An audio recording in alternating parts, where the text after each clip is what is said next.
O JPP, Elvio Sousa, votou também ao lado, neste caso, da maioria, porque no fundo concorda com a necessidade de clarificar esta questão do ponto de vista constitucional. Afirmativo. Antes de mais, boa noite a todos os telespectadores. Obrigado pelo convite. Cumprimentar todos os colegas de painel. Relativamente a este diploma da declaração de inconstitucionalidade do programa Regressar, nós estamos a ser consentâneos ou consensuais com aquilo que defendemos há cerca de um ano. Que é, em primeiro lugar, estamos a fazer uma análise não pormenorizada de todos o argumentário de miudezas, utilizando entre aspas, de todos estes normativos em geral. Mas nós temos que partir do seguinte: a Constituição da República consagra que, entre outros aspectos, entre todos os princípios da coesão, a solidariedade nacional deve ser transversal. As regiões autónomas são parte integrante de Portugal e da soberania nacional. E compreendo os argumentos, muitas vezes a utilização dos fundos comunitários ou não, relativamente às especificidades e às competências das regiões autónomas. Compreendo alguns argumentos do PS, mas nós fazemos uma análise menos seletiva e mais genérica, que vai ao encontro daquilo que nós consideramos ser uma questão de justiça.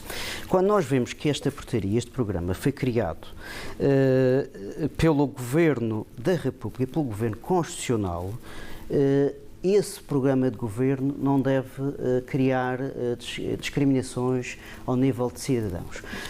Compreendemos que, naturalmente, este tipo de programa salvaguarda o regresso de todos os imigrantes que saíram de Portugal, mas nas suas substâncias, nos argumentos que foram aqui referidos, não salvaguarda, por si só, grosso modo, o regresso desses mesmos imigrantes. E há exemplos concretos, como já aqui foram abordados. Ou seja, entre um madeirense e um continental que queiram regressar ao mesmo tempo para a Madeira, o continental terá apoio para essa deslocação do país de origem, do país onde está, e o madeirense não tem esse apoio. Não. Porque o Governo Regional decidiu não dar esse apoio. Não é decisão do Governo Regional. Não incluir as regiões autónomas. Não é decisão do Governo Regional. A do Governo Regional, através da ter as verbas de fundos europeus e ter as verbas de políticas de emprego regionalizadas e bem. Não é decisão do Governo O Governo Regional. Regional tem assegurado a saúde daqueles que se deslocam para a região. O Governo Regional tem assegurado os apoios sociais. Bom, nesta altura estávamos a ouvir o deputado do JPP, Elvio Sousa, e vamos continuar a ouvir o Elvio. Bom, e aquilo que eu estava a dizer é que fazemos uma análise de justiça, porque quando vamos folhear, independentemente das regiões autónomas aproveitarem ou desenvolverem estes mini-programas, este diploma carece de discriminação. Padece discriminação. Porque nós vamos folhear... Do seu ponto de vista é claramente discriminatório em relação ao madeirense. Isto é uma medida de um governo constitucional. Um governo constitucional integra as regiões autónomas. Nós nem precisamos sequer de ir buscar outros justificativos. Porque quando vamos folhear a primeira portaria, folheamos a segunda e a terceira, e não houve uma correção desse princípio da igualdade. E não houve, eventualmente, e não houve uma explicação nesse diploma como é que o madeirense, que está nas mesmas condições que um continental, pode eventualmente aproveitar também este tipo de apoios. Não encontrei. Não é definido não encontrei esse desenvolvimento que refere. E, portanto, esta situação não pode ser discriminatória para os cidadãos que regressam, e não estamos a falar só da Madeira, estamos a falar dos açorianos em particular. E, portanto, a explicação é pura e simplesmente essa.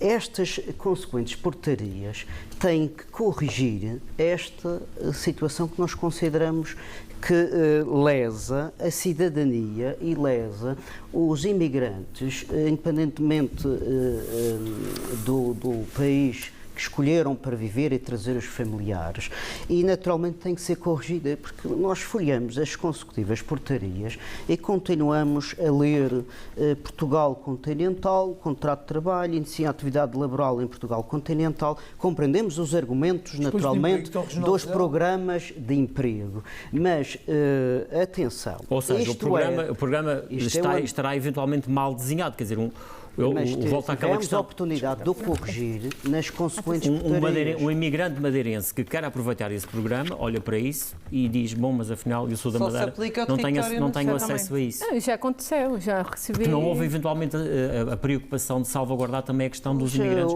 da Madeira e dos Açores. O preconceito não, o defeito centralista não deve sobrepor-se à soberania nacional, ponto. Claro. Seja independentemente do que for. E nós sabemos que os sucessivos governos da República, independentemente dos partidos que estão a governar, padecem dessa doença centralista. E muitas vezes ainda piora, quando se aponta o erro, a reação ainda pior, ainda fazem de propósito. Não tenho dados para comprovar isto. Mas como é que se explica que a primeira portaria de 2019 já houve alertas para o facto, basta consultar a imprensa generalista, e depois as consequentes portarias não corrigiram essa situação, independentemente.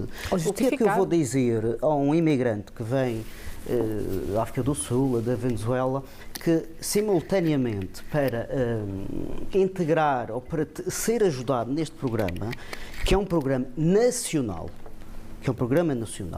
que para usufruir tenha que residir ou tenha que simultaneamente, em algumas situações, em alguns critérios, porque já aqui foi falado que há várias variantes, as linhas de crédito, os benefícios fiscais, as medidas de apoio ao emprego, são pacíficas. Exato, mas naturalmente tem que ser corrigidas em relação.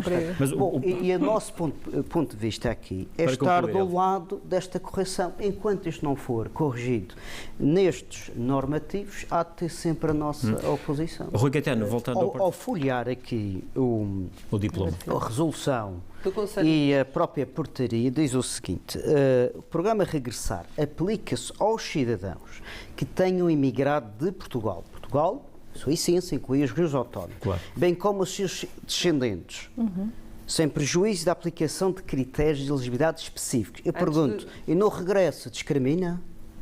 Quando partem de Portugal, quando estamos a falar Portugal no seu todo. Quer dizer, estamos a falar de uma componente. Aplica os cidadãos que tenham emigrado e depois o regresso só abrange uma parte do território nacional. A essência está aqui.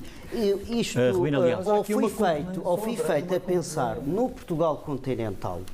E pois, o jurista ou a pessoa que escreve isto acha que Portugal é só Lisboa e os arredores, esquece os regiões autónomas. Então isso tem que ser clarificado. Claro. Mas a questão, isto foi um programa do Governo Constitucional. Mas tem várias componentes. Não é um programa único e exclusivamente de uma tem várias componentes. Era só para dizer. Sim, para concluirmos esta questão e ouvir a posição do JPP, Elvio Sousa, relativamente a esta matéria. Bom, em primeiro lugar, gostaria de... Pergunto se é oportuno, de facto, este debate nesta altura. Claro, é tudo oportuno discutir os temas que são temas que afligem muitas pessoas, sobretudo quando soubemos a semana passada que o cabaz alimentar aumentou 25 euros. Estamos num momento, numa altura de inflação, onde o custo de vida está a aumentar. As pessoas vão ao supermercado, aquilo que compravam com 40 euros não é aquilo que compram agora. Os cereais, o peixe, a carne, os óleos e, portanto, isto são indicadores preocupantes para repensarmos o que aí vem, porque ainda não estamos a passar na plenitude desta situação. Portanto, as consequências ainda vêm a caminho. Bom, eu já estou habituado à teoria do PSD a considerar arma de arremesso aquilo que são realidades marcantes das pessoas. Não é uma arma de arremesso, é uma realidade, seja a saúde, já estou habituado quando se escuta listas de espera que são números concretos, dizer-se que está a utilizar a saúde como arma de arremesso. Nós utilizamos... Também vamos sair ao Sr. Secretário na Assembleia, na Comissão... Utilizamos realidades concretas, com argumentos fiáveis, e pode ser suscetível de discórdia os argumentos, mas falemos de números. nós estamos com 118 mil atos médicos por concretizar. São realidades insufismáveis. Vamos aos números, não do INE, mas das quais consta o INE, mas do próprio boletim da Direção Regional de Estatística, que eu não vou desconsiderar os nossos técnicos superiores e técnicos habilitados e competentes da nossa Direção Regional de Estatística, que diz, concretamente, que a taxa de risco de pobreza e de exclusão social na região em 2021 aumentou, e aumentou para 28,9%.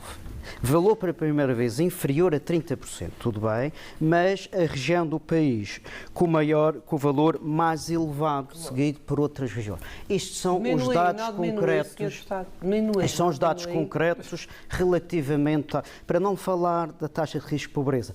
Bom, o que nós temos que acelerar é uma estratégia clara para inverter e compreender porque estamos com mais de 80 mil madeirenses, alguns deles a receber, ou perto disso, mais ou menos um em cada quatro madeirenses. Os números variam, mas anda à volta disso. Compreender as razões objetivas que madeirenses, por exemplo, estão privados materialmente e temporalmente por adquirir coisas básicas, que recebem o ordenado, aliás, recebem por mês menos de 17 euros que os trabalhadores açorianos, como já discutimos isso. Perceber as razões objetivas, quem são estas pessoas que estão em risco de pobreza, que idade é que têm, qual é o vínculo laboral, porque estamos a falar de situações de precariedade. Que não estão a ser desenvolvidas políticas. São jovens, são idosos. Que contrariem de facto esse social de idoso prometido para chegar aos 6 mil beneficiários, só 1.300 pessoas é que estão a beneficiar disso. Estamos com custos de vida elevadíssimo, já vinha antes da guerra da Ucrânia. E é isso que tem que ser percebido. E muito tardiamente o Governo Regional criou, e bem, uma estratégia da qual nós também subscrevemos para a consulta pública, mas é isso que tem que ser feito. Neste momento, o modelo de desenvolvimento tem que ser repensado. Está na altura-chave. A guerra da Ucrânia e a inflação é motivo para haver um pacto para acabar ou minimizar esta pobreza. Vamos ouvir também a opinião. Isto é fundamental. E depois há razões objetivas. Nós sabemos que vivemos em regiões autónomas separadas do continente, temos custos de vida... Os riscos aqui são sempre maiores. Mas isto tem que ser... Mas nunca foi estudado, na verdade. Nós continuamos a debitar valores, mas temos que perceber as raízes concretas, perceber as razões concretas porque estão estes valores ainda muito altos comparativamente aos Ana Cristina Monteiro, vamos a fechar o programa, mas antes de fecharmos, Elvio Sousa, imagino que estava a entrar umas notas, penso que quer acrescentar mais uma coisa, muito rapidamente, para fecharmos. Eu gostaria só de dar o exemplo, que é um exemplo cotidiano e praticamente que as pessoas usam, que é o gás. A diferença de 13 euros numa garrafa de gás, 13 quilos, de preço, nos Açores custa 19,47, valores da semana passada, e na Madeira 33,20 euros, diz tudo da estratégia social e económica. Se nós formos ver, o IVA a 22% acentua também a pobreza, sobretudo nesta fase. Se fosse taxado a 16%, havia mais dinheiro a circular. As viagens a 500 e 600 euros, num modelo confeccionado pelo PSD, também acentua o risco de pobreza? Não acentua. Portanto, são vários 18% de transporte marítimo mais caro da Madeira para aqui acentua o risco de dificuldade das empresas. Bom, nós podemos invocar vários exemplos que demonstram os erros históricos, que foram, para não falar dos 600 milhões de dívida, estamos a concluir, todos os anos temos que pagar por opções do passado, que a dívida também condiciona. Ana Cristina Monteiro, estas questões de uma garrafa de gás... São casos concretos. Ana Cristina Monteiro, esta questão da garrafa de gás não é muito fácil de se perceber.